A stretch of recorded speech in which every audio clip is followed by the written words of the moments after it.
বুকে ধরে যত ফুল ফোটালাম,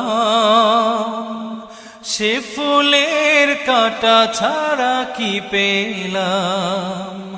ভাগ্যের পরিহাসেরই নাম।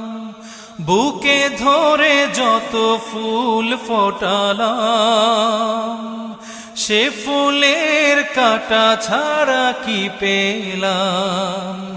ভাগ্যের পরিহাসেরই নাম। কেন নিয়তির কাছে বারে বারে